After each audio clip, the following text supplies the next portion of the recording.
Good morning, good morning, good morning.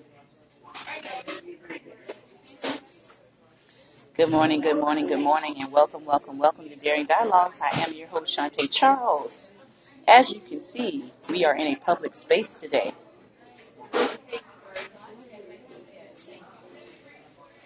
So I'm going to make sure that I try to talk as loud as I can over the noise and the volume, but I don't intend to be on long this morning because I have another meeting to get to, which is why I'm doing this on the road.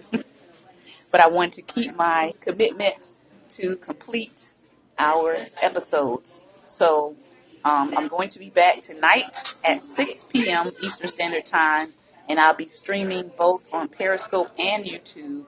But for the sake of travel today, I'm only streaming on Periscope. But I will upload this episode after we're done.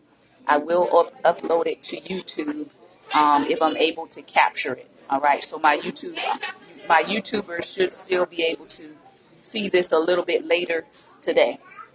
So we're going to start with your score. All right. Good morning to everyone. Thank you, Ravonda, for joining us over here on Periscope.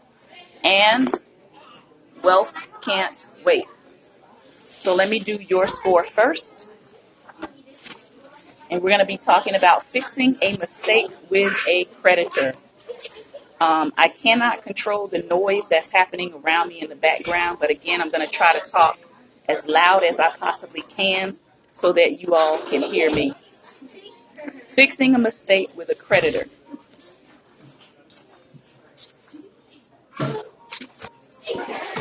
When you're dealing with smaller dollar figures and more recent blemishes, it can make sense to go to the actual creditor instead of the credit bureau, especially if your account is still active and hasn't been passed on to a collection agency. The tactics we're going to talk about are useful when you have the chance to deal with real people over the phone and when there are sensitive matters like medical collection debts that deal with what can be confidential information. For the same reasons credit card companies are constantly trying to poach clients from their competitors, the company you bank with will, within reason, try to make you happy so that you stay, especially if it's something easy to do. When I'm working with clients who are trying to fix their credit issues, some of the first low-hanging fruit we go after are single instances of a late payment on a credit card that is otherwise in good standing. I'll give you an example. Say you've been with Citibank for 10 years and the only late payment you have is from a year ago. That blemish by itself isn't going to do much damage to your score. But if you have other collection issues you're trying to deal with, any little bit you can fix helps. Because of your long-term productive relationship with Citi, you can tell them and simply ask them to remove the derogatory item. You don't have to admit guilt over the phone. In effect, you're basically trying to trade on the goodwill of the company to do you a favor. The first response you get, and keep in mind that credit card companies log all of your calls with them so they know the last time that you checked in, will probably be some form of "we can't do that" or "it's illegal for us to go back and change that." Nonsense. They can change those things, and they do. You just need to be politely persistent. If you don't get satisfaction, call again and ask to speak to a supervisor. If you're persistent enough, you'll usually get the blemish removed, mostly because doing so will make you go away.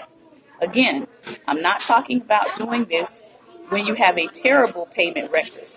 This is for a situation where you have an isolated problem with a company with which you've had a long, positive relationship. So what happens when things aren't so good? There are some other strategies you can try, but you obviously don't have as much leverage. As we've been discussing, the credit card companies want to lend you as much money as possible at the highest interest rate while still leaving you able to pay it back. They know that if they have to go to collections with you, they'll probably only collect pennies on the dollar. So if you run into a problem, say you've lost your job or you took a new job that pays much less, you can often negotiate to get some short-term relief. For example, let's say you have $15,000 in debt on a credit card. and you don't see being able to make that minimum payment for a few months, you can write your creditor a letter asking for what is called a forbearance, a temporary suspension of the minimum payment requirements. Now, this doesn't remove any of your debt. It just stops the clock for a predetermined period of time to let you get back on your feet. What you say in your forbearance letter matters. Telling a creditor you had to take 6 weeks of unpaid leave from work, but will be back soon on full status, or that you're having a temporary financial setback because of a divorce is encouraging. Saying you've lost your job and having the prospect for a new one, or that you just got hit with a $50,000 medical bill isn't. The creditor can decide whether to grant the forbearance or not. And if it does, it will usually be for a period of 2 to 4 months. Your access to credit on that account will usually be suspended while you are in forbearance. And when the term ends, your minimums will pick up where they left off, plus the accrued interest. If you've reached the point where you just won't be able to pay, you have some other avenues to try before you let the account go into collections. Again, the creditor isn't thrilled to have to charge off your debt after 120 days and only get pennies for it. So there's a sweet spot between the amount you owe, the amount you could offer to settle the debt, and the time that has passed since you were current. If you're only 45 days late, your creditor is going to continue to try and motivate you with the punishment of black marks on your credit in order to make you current. But if it's been 90 to 120 days and you still haven't paid, those black marks are already there, and the creditor will be probably willing to negotiate. In that negotiation, your strongest position is to offer a lump sum settlement for the debt. Say you owe that $15,000. You can offer to pay the creditor $7,500 in exchange for the entire debt being settled. If the creditor perceives that it isn't likely to get much more than that, then they will take the offer. There's no real rule of thumb about how much to offer to make a creditor accept. It's a negotiation, and the surrounding factors are going to play a big part. If your creditor takes a look at your credit report and sees all kinds of problems with other creditors, it will probably be more willing to work with you because you could well end up declaring bankruptcy and leave the creditor with nothing. But if you have otherwise decent credit and ask the creditor to take a $5,000 or $10,000 haircut, you're probably not going to get the answer that you want. If you do come to a settlement agreement, it's important to know the consequences of it. Your account will be closed, and the creditor will report to the bureaus that you settled for less than what was owed. That will punish your score, but not as severely as a bankruptcy. It will hurt more in the short term than a collection, but it means the issue has now been resolved and will begin to recede from your credit report. A collection you don't deal with can stay in your report for years, hurting your score. You'll also have to check in with your tax person to find out what your liability is to the IRS. Forgiven debt is considered income, and you'll usually have to pay the applicable tax. All the strategies we've been discussing will work with any creditor, not just a credit card company. There might be some differences in the mechanism you use, but the overall approach is similar. You can use the information on the next couple of pages to find a specific plan you need for other kinds of creditors, such as mortgage originators and car lenders. So, next week, we're going to come back and we're going to complete this chapter about gaming the system. All right? So we'll finish up that chapter next week. All right. Moving on to our next book. I told you we aren't going to be long this morning. Wealth Can't Wait. And we're going to be talking about having courage and having a wealth vision. Having courage and having a wealth vision.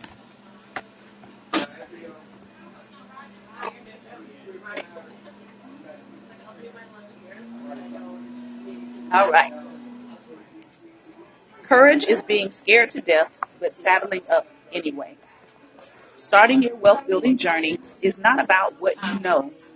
It's about having the courage to dive in and the willingness to learn along the way. Knowledge is one of the most overrated assets in wealth building. Sometimes the more you know, the less likely you are to take action. For example, how many economics professors are wealthy?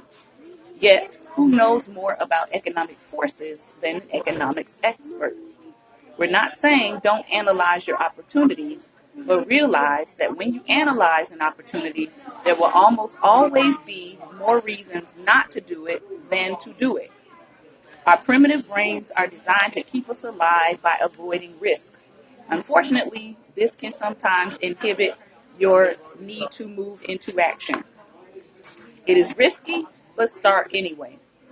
When David was building his real estate company, he and his team pitched the concept to many smart and experienced real estate professionals.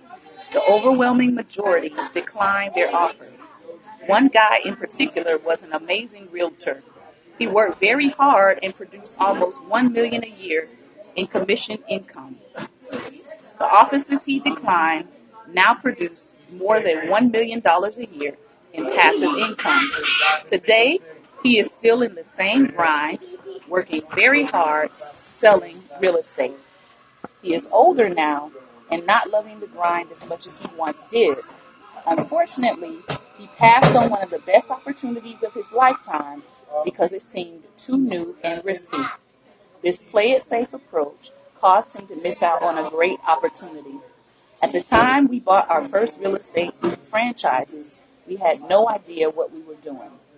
Though coming from different places, we both took action. What we shared was a willingness, a learning-based mind, and some great mentors. We both took action and planted the seeds for building more wealth with limited information rather than waiting for a more sophisticated analysis. It was this willingness to take action and learn from our mistakes and mentors that built most of our wealth. If you commit to building wealth, it will happen. You build wealth by applying yourself to the task of it. If you commit to it, it will happen. It's that simple. So, build wealth through the actions you take and the results you get, both positive and negative, rather than the knowledge that you start with. Sorry about that. Someone is inboxing me. Chapter 5, Having Wealth Vision. It takes as much energy to wish as it does to plan. Eleanor Roosevelt. Once you decide to be wealthy, the second most important step is to create a wealth vision. We've created a simple 4-part system that can take you to your wealth vision. And the acronym for this is PATH. I don't have my board with me today, but you can write PATH, and I'm going to give them to you 1, 2, 3, and 4. So the first point is P, plan for wealth. And those of you who are taking notes digitally, you can add these notes into the screen here. So number 1 is P, plan for wealth. Number 2 is take action steps to move yourself forward. Number 3 is work with a team of talented people and your peers. And number 4 is hold yourself accountable. Now remember, we've been talking a lot about accountability and how accountability is not necessarily what someone else is telling you to do. Accountability is what you're telling yourself to do. All right? So I'll give those to you one more time. 1, plan for wealth. 2, take action steps to move yourself forward. 3, work with a team of talented people and peers. And 4, hold yourself accountable. Plan for wealth. People who build wealth tend to have a plan, a focus, and a vision for the future. Your plan is where you will spend the majority of your thinking time cultivating the desire to achieve it. By choosing this plan and by committing to it, you will begin to be shaped by the future outcome you have chosen. Creating your own wealth plan allows you to step into a future that builds wealth. This plan has a clear outcome, clear method, and a clear model. And it can be modified as circumstances dictate. Because most of us know that even with a plan, even with the best laid well plans, well-laid plans, life happens. And so sometimes you have to modify that plan, but it doesn't mean that you stop working towards your goal. Peter Thiel says this: even a bad plan is better than no plan. Take action steps to move yourself forward. Number 2, once you have a plan, break it down into action steps that immediately move you toward your chosen outcome. For example, if you want to write a novel, thinking about it all day after day, will not get you there. You must put pen to paper. Action is the bridge between ideas, potential, and reality. A wrong move can be better than no move at all, because you will then have the experience and an opportunity to learn from whatever mistake you made. Life is risky, but it's even riskier if you do nothing. Number 3, work with a team of talented people and peers. People who build wealth quickly tend to surround themselves with amazing, talented folks. We call this leverage. One thing that separates us from the pack is being able to work with the very best people as consultants, coaches, or advisors. For example, what could you accomplish if you could hire the best of the best to assist you in creating your dreams? Would hiring a world-class assistant accelerate your growth plan? Could you then begin to delegate smaller responsibilities so you can focus on your larger goals? We're amazed when we see people failing to delegate things they don't like doing. You don't like checking your email? Hire someone to check it. If a person is repairing their car, they're trading the hours they could spend building wealth, doing work they could easily outsource to someone else. Maybe you feel that you can't afford that right now, or that it seems like a luxury. There's actually a website, I believe it's called Fiverr, where there's several things that people will do for you for $5. You need to go look up that website and find out what paid service can I get someone to complete for me, and all they're charging me is $5 to do it. Maybe you feel that you don't have the time for it, but you're going to spend more time doing things that you can delegate to other people. So we know that time is money, so think about the things that you can delegate to other people so that you have more time set aside to do the things that are going to build and generate income and wealth for you. We would say that unless you find it therapeutic to clean your house, you should outsource it and spend that time taking action on your plans. If you find yourself saying, but no one does it as well as I do, it's time to let your perfectionism go and get out of your own way. The truth is, no one will do it exactly like you. But think about this. There are also those who can do it even better than you do it. Delegation and building a phenomenal team is a cornerstone of winning at the highest level. So, give outsourcing a try. The more you outsource to others, the more you create an amazing team around you. And in turn, the more time you will have to take action on and do the critical thinking for the business and future you're trying to create. Delegation and building a team is the cornerstone of winning at the highest level. Put your soul into your dream and let others support you on the journey. Great forces come to the aid of those who are willing to get out of their own way and strive for a definite purpose, something that will make a difference and leave a legacy.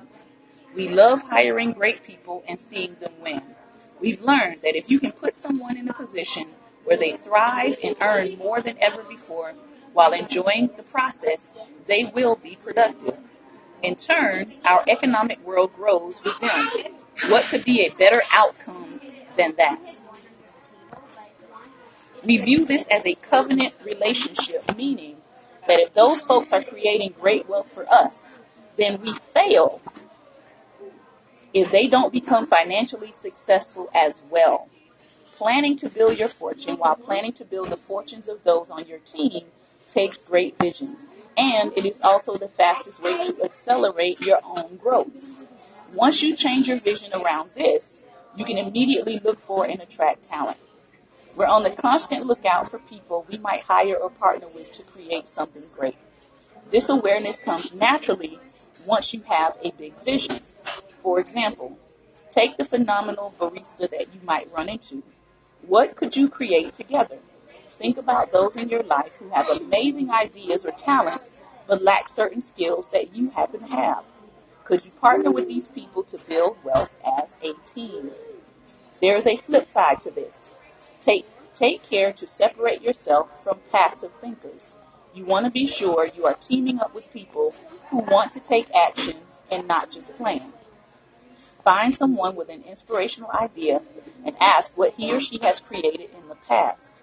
If it is failure after failure, each of which will no doubt have amazing explanations, excuses, or blame, then run. Failure without learning, just like success, is contagious. Lastly, hold yourself accountable. Accountability isn't about blame or finding wrong. It's about owning our own circumstances and outcomes. People hate accountability. It really is considered a dirty word. The very thought of it causes eye-rolling and trepidation. And yet, when we create a different perspective on accountability, it actually sets us free. There isn't a top athlete in the world who doesn't either hold themselves accountable or has a great coach that helps them in their area of improvement. No spaceship was ever launched without accountability. No great business outcomes are achieved without feedback. Accountability isn't about blame or finding wrong. It's about owning your circumstances and outcomes. Once you own your circumstances and outcomes, only then do you have the possibility of changing them. Once you adopt this view, this principle of accountability, you can use it everywhere. For example, if you want to be a great skier, hire an Olympic level coach. You want to be an awesome golfer, hire the best golf coach you can find. You want to learn to prospect in sales, hire a sales coach. This can be incredibly fun. The same is true of your peers. Choose as many friends of yours who are striving for something greater. If they're busy living a life that is accountable to their goals, chances are you will be inspired to do the same. We have created our own system of accountability by building a tribe of highly successful entrepreneurs. We create regular meetings, which we call masterminds, where we get together, share our goals, troubleshoot each other's business and personal issues, and create a system of accountability. During these meetings, we serve as the board of directors for one another. Each entrepreneur in the group shares their business plan, gets feedback, and we focus then on celebrating our successes and working on our weaknesses. Accountability is the breakfast of champions. Use it to push your life to amazing levels of success. And on that note, we are done for Friday. I want to thank you for joining me, taking this time out of your schedule. This has been another episode of Daring Dialogues, and I have been your host today. Also, if you participated in my technology course, I had a lot more viewers than people who actually registered. So if you participated, please use the honor system. Or if you let someone else watch the video, please use the honor system and sew back into that workshop. And also, if I sent you a survey to fill out, please go ahead and fill that survey out, because I am going to do more lengthier trainings, technology trainings in the fall. And so I would love your feedback to see how I can improve and do better. Again, I want to thank you for your time and attention. If you missed the technology workshop, I do have it privately archived. So if you inbox me or you email me at reachshante@gmail.com and you're interested in that technology course, I do have the private link for it. You can still register for it, and then I will send you the private link, and you can participate in the survey afterwards. All right? So again, remember, light is the most daring opposition to darkness. And today, I have a huge opportunity to go out and be light. So I want to thank you again for your time and attention. I will be back again this evening at 6 p.m. Eastern Standard Time, and we're going to be covering our theology section. So I hope that you will come on back in tonight at 6 p.m. and join us for our evening segments. All right. I'm trying to do some double headers so I don't run into the 4th of July holiday, but we'll see how it goes. All right. So again, thank you for your time and attention. Take care and God bless.